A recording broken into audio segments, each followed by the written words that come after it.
So as society moves away from like Christian values, as you said, and you like the views of Nietzsche, for example, who says that that will be replaced by ideologies, so totalitarian ideologies.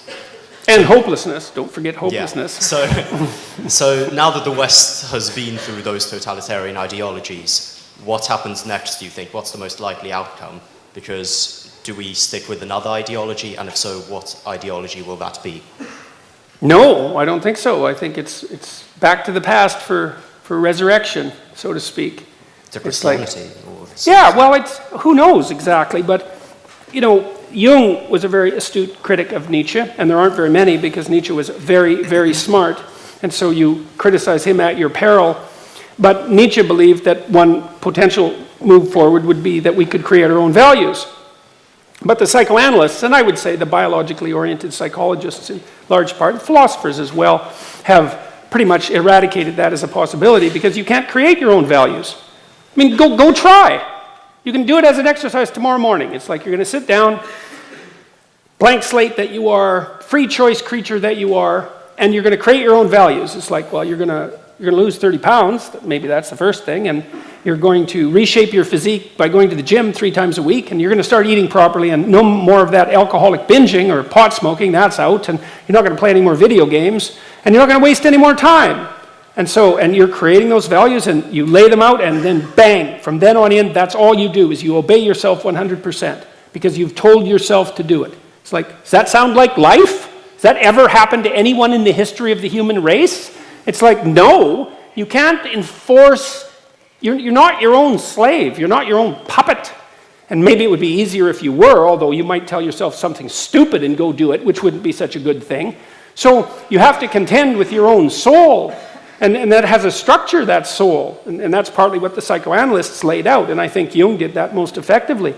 If you want to establish values in the face of the death of the past, which is something that's happened many times, not merely in the late 19th century, you have to look inside and discover what those values are. And that is truly a process of discovery.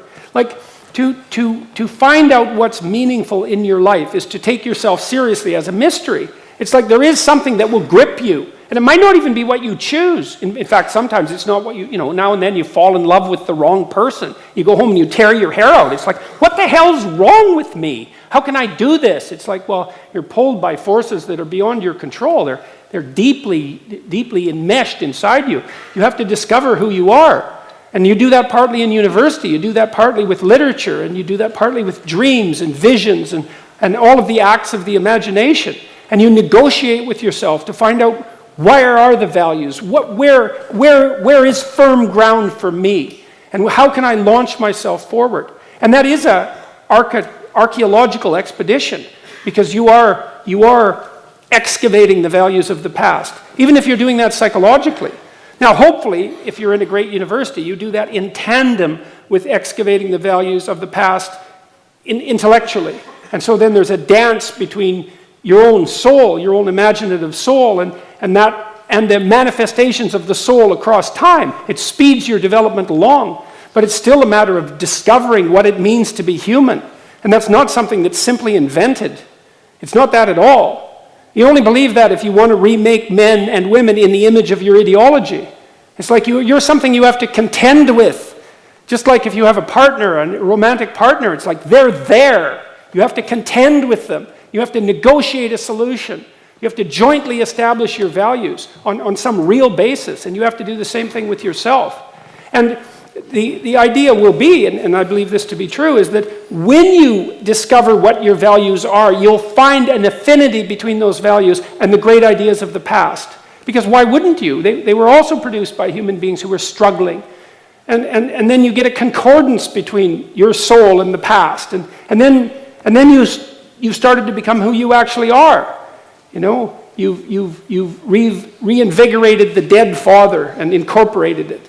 And that makes you who you could be.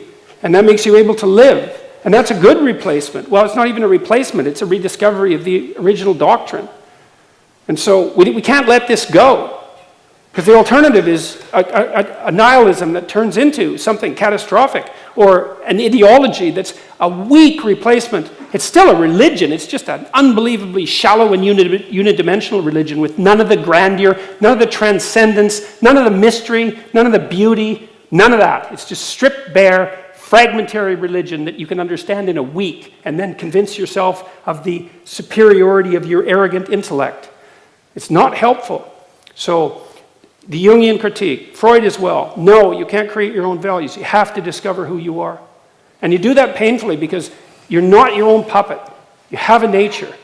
And you have to act in accordance with that. And so, well, so that's your destiny if you choose to accept it. Mission impossible. Yeah.